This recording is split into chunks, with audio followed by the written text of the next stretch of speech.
નિપુલભાઈ,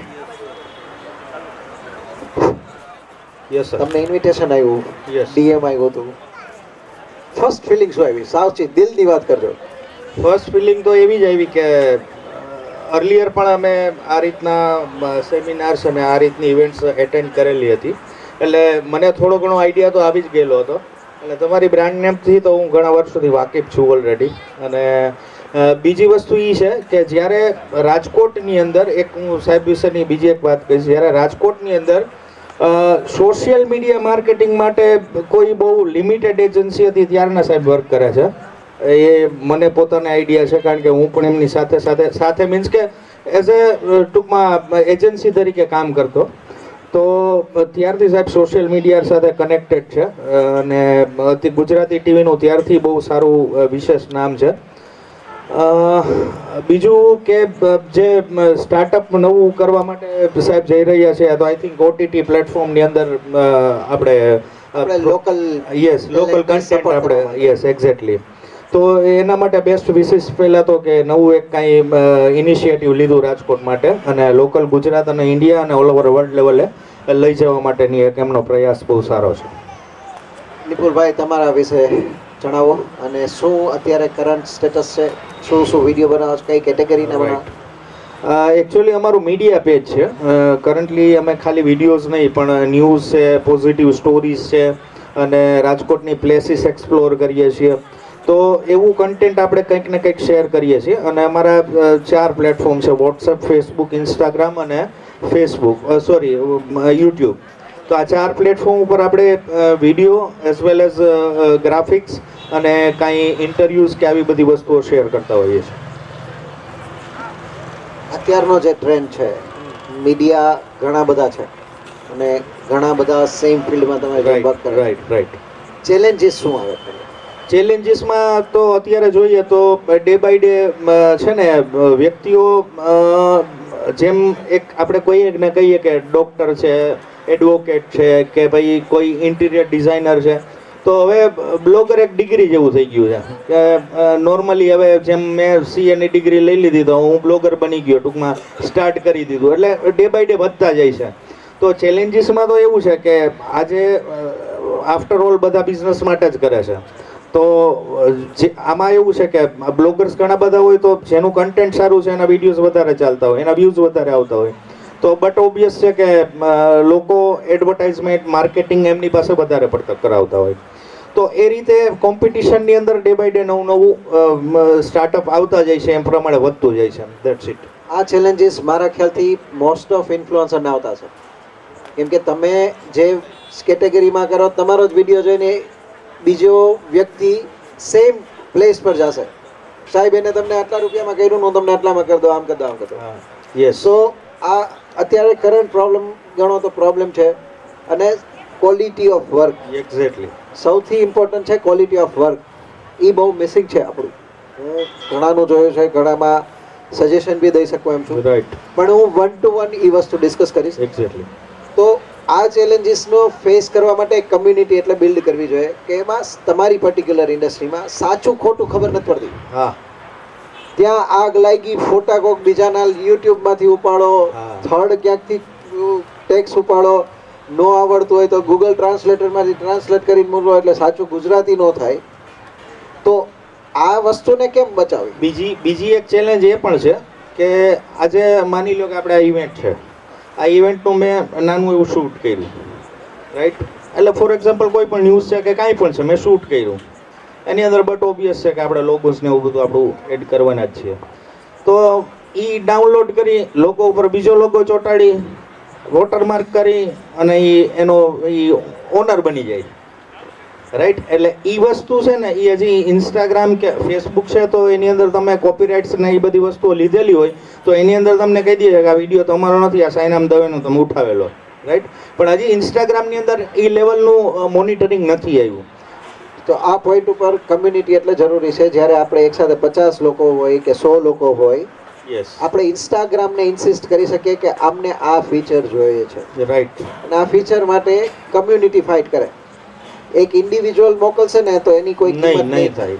સો એ community માટે આજે આપણે ભેગા થયા છે તો આ આજના ત્રણેય એજન્ડા એવોર્ડ નાઇટ, નેટવર્કિંગ અને કમ્યુનિટી, આઈડિયા કેવો લાગ્યો, તમારો શું અભિપ્રાય છે અને હા. શું કહેવા માંગો? આઈડિયા તો જબરદસ્ત જ છે અને આ રીતના ડે બાય ડે તમે કરેલું છે, તમે આગળ પણ સેમિનાર કરવાના છો, તો હું તો એવું માનું છું કે દરેક જે કાંઈ નવા સ્ટાર્ટઅપ લઈ આવવાવાળા વ્યક્તિઓ છે એને આ રીતના આ બધી વસ્તુઓની એક્ટિવિટીઝ કરવી જ જોઈએ.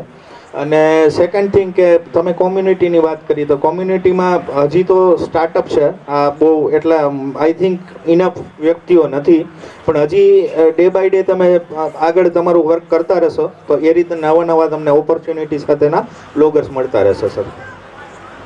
આજે જે લોકો આવ્યા છે એ બધા ફાઉન્ડર મેમ્બર છે યા અને જેને ભરોસો કર્યો ગુજરાતી ટીવી Right.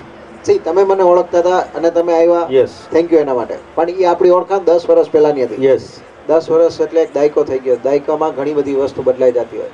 મિત્ર 10 વર્ષ પછી બી આજે ભરોસો કરીને આવ્યા છે. સો તમે જેટલા બી આવ્યા છે એ મારા માટે આજના સ્ટેપિંગ સ્ટોનના એવા લોકો છો કે તમારા માટે ઓલવેઝ હું પહેલા ઊભો હોઈશ. અમારું પ્લેટફોર્મ તમારી સાથે હશે. Definitely. Thanks a lot. Thank you very much sir. Thank you. એના માટે અત્યારનું કરંટ સ્ટેટસ શું છે 2024 ડિસેમ્બર? સ્ટેટસ બધાને પૂછીશ, બધા વિચારી રાખજો પ્લીઝ. સ્ટેટસમાં તો એવું છે કે મારો પર્સનલી કોઈ ફોલોવર્સ વધારવાનો ગોલ નથી. ફર્સ્ટ ઓફ ઓલ આપણે પોપ્યુલર નથી થવું પણ ફેવરિટ થવું છે. એટલે આ વસ્તુ છે, ગોલ એવો કંઈ લઈને નથી ચાલતો કે આટલા ફોલોઅર્સ હોવા જરૂરી છે, પણ હા મને પોતાને આત્મસંતોષ થાય ને એવું કન્ટેન્ટ મારે જરૂર દેવું છે. અને હા મારે કન્ટેન્ટ એવું જરૂર દેવું છે. જ્યારે સ્ટાર્ટિંગ કર્યું હતું ત્યારે શોખથી જ કર્યું હતું અને હજી શોખથી જ ચલાવું છું. મારો એવો પર્પસ નથી કે આની અંદરથી જ મારું બ્રેડ એન્ડ બટર ચાલે, રાઈટ? એટલે એવું નથી કે મારું ફોકસ નથી, ફોકસ પૂરેપૂરું છે, પણ એ શોખ માટે છે. અને શોખ માટે જે વ્યક્તિ કરતો હોય છે એને બિઝનેસ બનાવે, નોર્મલી લોકો બિઝનેસના શોખ બનાવે, આપણે શોખને બિઝનેસ બનાવ્યો. એટલે આ રીતે છે સર. આંકડા નથી વધારવા, નહીં એટલે પોપ્યુલર થવું છે. વધશે. હા તો ડેફિનેટલી. તમારું અત્યારે કયા આઈડી થી ચાલે છે? રંગ છે રાજકોટના નામથી ચાલે છે, જેની અંદર 2015માં ફેસબુક મેં સ્ટાર્ટ કરેલું હતું. ત્યારે ફેસબુકનો જ જમાનો હતો, તમને ખ્યાલ છે, મને ખ્યાલ છે. ઇન્સ્ટાગ્રામ તો બહુ પછી આવ્યું. એટલે ફેસબુકની અંદર સ્ટાર્ટ એક નાની એવી વસ્તુ નાના એવા નામથી રંગ છે રાજકોટના નામથી કરેલું હતું. અને મને પોતાને રાજકોટ પ્રત્યે એટલો પ્રેમ છે અને ઇવન મારા કેરિયરની અંદર પણ મને ઘણા બધા એવી ઓપોર્ચ્યુનિટીઝ મળેલી હતી કે અમદાવાદ જઈએ, બરોડા જાઉં, સુરત જાઉં, પણ મને રાજકોટથી જ એટલો લગાવ છે કે મને અહીંયા 2 દિવસે બી એના સિવાય ક્યાંય ગમે નહીં. એટલે રાજકોટ પ્રત્યે એટલો સારો મને પ્રેમ હતો અંદરથી, એટલી વિલિંગનેસ હતી. તો મેં રંગ છે રાજકોટ નામનું પેજ બનાવ્યું હતું 2015-16ની અંદર. અને ધીમે ધીમે એનો ગ્રોથ થયો. મને ગમતું કંઈ કન્ટેન્ટ શેર કરવું. ત્યારે ગ્રાફિક્સ, વિડીયો, રીલ્સ એનો એટલો જમાનો ત્યારે એ સમયમાં નહોતો. ત્યારે ખાલી ટેક્સ્ટથી પણ તમે તમારી અભિવ્યક્તિ પ્રેઝન્ટ કરી શકતા હતા. તો એવું નાની એવી વસ્તુથી સ્ટાર્ટ કરેલું હતું. ત્યારે કોમ્પિટિટર્સ નામે કાંઈ નહોતું જ્યારે સ્ટાર્ટ કર્યું ત્યારે. એટલે એની અંદર સ્ટાર્ટ કર્યું હતું અને સ્ટાર્ટ કરીને ધીમે ધીમે ગ્રોથ થયો, વ્યૂઝ આવતા ગયા. અને અત્યારે ફેસબુકમાં 1,65,000 જેટલા ફોલોવર્સ છે, ઇન્સ્ટાગ્રામમાં 1,00,000 થવા આવ્યા છે. અને વોટ્સએપની અંદર પણ આપણે ઘણું બધું ન્યૂઝ પ્લેટ્સ ને એવું શેર કરતા હોઈએ છીએ. તો આ પ્લેટફોર્મની અંદર ફિલહાલ આટલો ગ્રોથ છે. અને શું કમિટ કરવું જોઈએ મારે? કોઈ સજેસ્ટ કરી શકશે? કરો ભાઈ, હવે કેમ બંધ થઈ ગયા? ડબલ કરવાની તમે જે કમિટમેન્ટ માંગો ને એના કરતા એમને જે કરવું ને એ વસ્તુ વિચારો. યસ. એને પોપ્યુલર થવાનું છે. એ તમે અત્યારે આટલા જ લોકો બોલો છો. આપણે આ સાઈડના લોકોને જઈને પૂછીએ અને એમ કે હા ભાઈ અમે એને માન્ય છે. સો એની પોપ્યુલારિટી માટે ના ના ના નહીં સારું સારું, હું રંગ છે રાજકોટ માટે જ બોલું છું. અત્યારે એમની જે ઈચ્છા છે એના માટે મારે શું કમિટ કરવું જોઈએ? સી આંકડા હું કહીશ ને તો એને નહીં મજા આવે. આંકડા તો ના ના ઇટ્સ ઓકે. આપણે આંકડા કરતા એવું કહીએ જે લાઈક સિંગિંગ કરતા તો મેં સિંગિંગમાં એ મુજબની વાત કરી કે ઓફલાઈન હું એને 50 છોકરા આપીશ.